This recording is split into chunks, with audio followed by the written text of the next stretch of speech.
तो सबसे पहले जानते हैं कि बिहेवियर बेस्ड सेफ्टी यानी कि होता क्या है। तो बिहेवियर बेस्ड सेफ्टी एक ऐसी मेथड है कि जिसमें अगर कोई इम्प्लॉय अपना काम जो अगर कर रहा है तो उस इम्प्लॉय का जो बिहेवियर है उसको ऑब्जर्व करना, उसको एनालाइज करना, ताकि उसका जो ह्यूमन एरर है उसको अवॉइड किया जा सके और वर्कप्लेस सेफ्टी को इम्प्रूव किया जा सके। चलिए अब जानते हैं कि बिहेवियर बेस्ड सेफ्टी के क्या बेनिफिट्स हैं। तो सबसे पहला बेनिफिट है कि इसकी वजह से जीरो एक्सीडेंट जो कल्चर है वो हम साइट पर इम्प्लीमेंट कर सकते हैं। फिर उसके बाद का बेनिफिट है कि जो भी साइट पर एक्सीडेंट अगर हो रहे हैं तो उसमें रिडक्शन होने में ये काफ़ी मदद करता है। फिर उसके बाद है कि इम्प्लॉयज़ का एंगेजमेंट वहाँ पर दिखता है, टीम वर्क वहाँ पर दिखता है। और फिर उसके बाद है कि इसकी वजह से पॉजिटिव जो रिइंफोर्समेंट है वो डेवलप होता है। चलिए अब जानते हैं कि बिहेवियर बेस्ड सेफ्टी को हम कैसे इम्प्लीमेंट कर सकते हैं। तो इसको इम्प्लीमेंट करने के लिए 4 फैक्टर काफ़ी ज़रूरी होते हैं। तो उसमें सबसे पहला फैक्टर आता है ऑब्जर्वेशन। जैसा कि इम्प्लॉय अपना कोई भी अगर टास्क परफॉर्म कर रहा हो तो उसको ऑब्जर्व करने के लिए एक ऑब्जर्वर चाहिए, लेकिन वो जो ऑब्जर्वर है यानी कि जो इम्प्लॉय है वो ट्रेन होना चाहिए और उसको अच्छा खासा एक्सपीरियंस होना चाहिए, ताकि वो जो है उस इम्प्लॉय के ऊपर अच्छा खासा ऑब्जर्वेशन कर सके। फिर उसके बाद का सेकंड पॉइंट आता है वो है चेकलिस्ट। तो जो ऑब्जर्वर है उसके पास एक चेकलिस्ट होना चाहिए, ताकि वो जो है वो एम्प्लॉयज़ की जो भी एक्शंस हो, उसकी जो भी अप्रोचेस हो या फिर उसका जो भी एटीट्यूड हो उसके ऊपर वो ऑब्जर्वेशन कर सके। और उस चेकलिस्ट में ऐसे टॉपिक कवर हो जिसमें हो कि एम्प्लॉय का एक्शंस क्या है, उसके एर्गोनॉमिक्स के रिलेटेड क्या डिसीजंस है, पर्सनल प्रोटेक्टिव इक्विपमेंट के बारे में वहाँ पर हो, टूल्स एंड इक्विपमेंट के बारे में हो, वर्क एरिया के बारे में हो, प्रोसीजर्स के बारे में हो, एक्सेट्रा। तो ये जो टॉपिक्स है वो उस चेकलिस्ट में होने चाहिए। फिर उसके बाद का थर्ड पॉइंट आता है वो है फीडबैक, यानी कि जब भी ऑब्जर्वेशन के वक्त या फिर ऑब्जर्वेशन होने के बाद आपको उसको फीडबैक देना बहुत ही ज़रूरी है। एग्जाम्पल के तौर पर अगर उस इम्प्लॉय का बिहेवियर अच्छा है उसके काम के प्रति तो आपने उसको प्रेज करना बहुत ही ज़रूरी है, यानी कि उसकी प्रशंसा करना बहुत ही ज़रूरी है। और फिर उसके बाद का है फोर्थ पॉइंट वो है टारगेट्स, यानी कि ऐसे आपको कुछ टारगेट सेट करने हैं, जैसा कि अगर साइट पर अगर एक्सीडेंट हो रहे हैं तो उस एक्सीडेंट को कम करना है, ऐसा आपको टारगेट सेट करना है। या फिर 100% एम्प्लॉयज़ ने उनके जो पीपीज है वो करेक्टली यूज़ करना चाहिए, ये भी आप टारगेट सेट कर सकते हो। तो ये जो चारों पॉइंट्स हमने यहाँ पर देखे हैं, इसकी वजह से जो बिहेवियर बेस्ड सेफ्टी प्रोग्राम है उसको हम अच्छा खासा इम्प्लीमेंट कर सकते हैं। चलिए अब जानते हैं कि एबीसी मॉडल यानी कि क्या होता है। तो दोस्तों बिहेवियर बेस्ड सेफ्टी को अगर हमें चेंजेस करना है, पॉजिटिव कल्चर अगर साइट पर इम्प्लीमेंट करना है तो हमें एबीसी मॉडल जो है वो पता होना चाहिए। तो एबीसी मॉडल में ए का जो मतलब होता है वो होता है एंटीसीडेंट, यानी कि जो भी एम्प्लॉय हो उनको ट्रेनिंग के माध्यम से जो है वो ट्रेन किया जाता है, उनको प्रोसीजर के बारे में बताया जाता है, मैनुअल इंस्ट्रक्शन जो भी हो साइट की उसके बारे में बताया जाता है, यानी कि उसको सही चीज़ क्या है और गलत चीज़ क्या है उसके बारे में अच्छा खासा जो है वो नॉलेज दिया जाता है।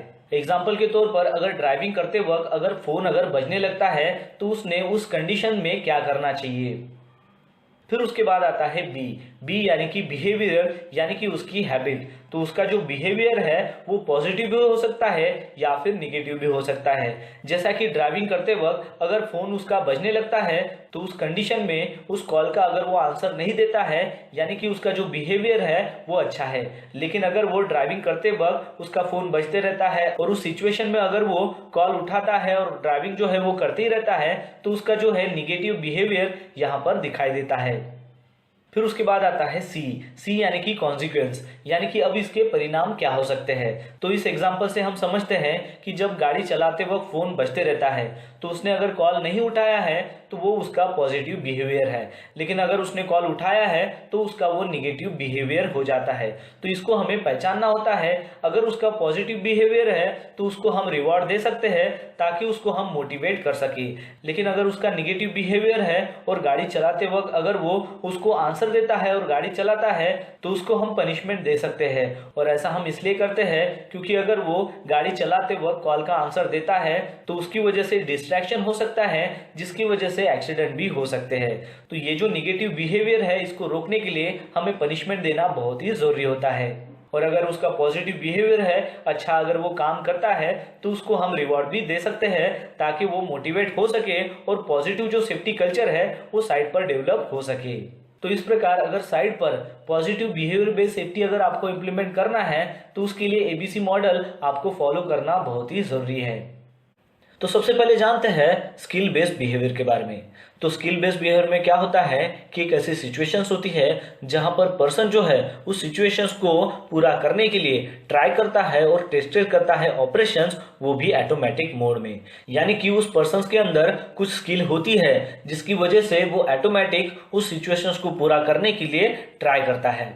एग्जाम्पल के तौर पर एक कॉम्पिटेंट साइकिलिस्ट है, तो उसको पता है कि बाइसिकल को कैसे राइड करना है, कैसे चलाना है, वो भी विदाउट एनी कॉन्शियस इफोर्ट। यानी कि उसको उस बाइसिकल को चलाने के लिए कोई इफोर्ट लगाने की जरूरत नहीं होती है। और एक एग्जांपल लेते हैं कि एक एक्सपीरियंस ड्राइवर है, तो उसको पता है कि गियर को जो है वो कब चेंज करना है, तो उसके लिए वो ज्यादा सोचता नहीं है कि जब वो गियर चेंज करेगा तो इसमें क्या सीक्वेंस इन्वॉल्व हो सकती है और गियर चेंज करने की वजह से क्या परिणाम हो सकते हैं। और ऐसा वो तभी कर सकता है जब उस ड्राइवर के पास अच्छी खासी स्किल हो। आपको एक बात यहाँ पर ध्यान में रखनी है कि अगर आप लिटिल कॉन्शियस हो या फिर कॉन्शियस ना हो, तो इनफैक्ट क्या होगा कि जब आप टास्क को पूरा करने की कोशिश करते हैं तब आप सोचने लगते हैं। तो उस सोचने की वजह से क्या होता है कि आपका जो टास्क है वो थोड़ा कम स्मूथ और थोड़ा कम इफिशियंट हो जाता है, जिसकी वजह से चांस ऑफ जो एरर है वो बढ़ना चालू हो जाता है। और ऐसा किसी भी प्रॉब्लम से हो सकता है, जैसे कि डिस्ट्रैक्शन।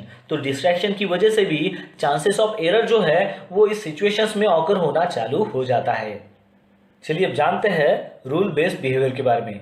तो रूल बेस्ड बिहेवियर में क्या होता है कि जो भी पर्सन हो या फिर ऑपरेटर हो, उसको बहुत सारे ऐसे जो रूल होते हैं उन सभी के बारे में अच्छा खासा पता होता है, क्योंकि वो जो है वो उसका डेली का रूटीन होता है।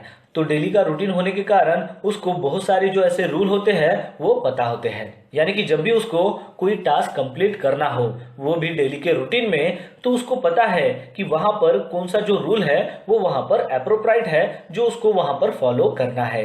एग्जाम्पल के तौर पर उसको ये चीज पता है कि अगर ऐसी चीज अगर हो जाएगी तो उसने ये चीज करनी है। मतलब हाईवे के ऊपर जब वो गाड़ी चलाता है तो वहां पर कोड लिखे हुए रहते हैं। यानी कि हाईवे के ऊपर जब वो ऑपरेटर गाड़ी चलाता है तो वहां पर कुछ कोड होते हैं जिसको उसको ओबे करना होता है। अगर वहां पर रेड ट्रैफिक सिग्नल है तो रूल क्या कहता है कि उस सिचुएशंस में गाड़ी को स्टॉप करना है।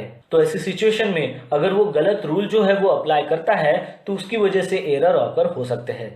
यानी कि वहां पर रेड ट्रैफिक जो सिग्नल है उसका कहना है कि वहां पर आपको रुकना है, लेकिन अगर वो रुकने की बजाय वहां से अगर गाड़ी ले जाता है तो वो वहां पर उसकी गलती है और वो वहां पर रूल बेस्ड जो बिहेवियर है उसको फॉलो नहीं करता है। चलिए अब जानते हैं नॉलेज बेस्ड बिहेवियर के बारे में। तो नॉलेज बेस्ड बिहेवियर में क्या होता है कि पर्सन को अननोन जो सिचुएशंस होती है उसका सामना करना पड़ता है, क्योंकि वहां पर कोई भी रूल नहीं होते हैं या फिर कोई भी स्किल जो है उसके पास नहीं होती है। तो ऐसी अननोन सिचुएशंस को सॉल्व करने के लिए वो क्या करता है कि अपना जो खुद का एक्सपीरियंस है उसको वहां पर ट्राई करता है, ताकि उसकी वजह से कोई सॉल्यूशन जो है वो उसको वहां पर मिल जाए। लेकिन ऐसे सर्कमस्टेंसेस में क्या होता है कि चांसेस ऑफ एरर जो है वो वहां पर बढ़ जाते हैं, क्योंकि यहाँ पर ना ही कोई रूल्स है या फिर उसके पास कोई स्किल है। तो उसको वहां पर अपना खुद का जो नॉलेज है वही वहां पर उस सिचुएशन से बाहर निकलने के लिए लगाना है। तो जाहिर सी बात है कि उसकी वजह से ज्यादा एरर वहां पर हो सकते हैं।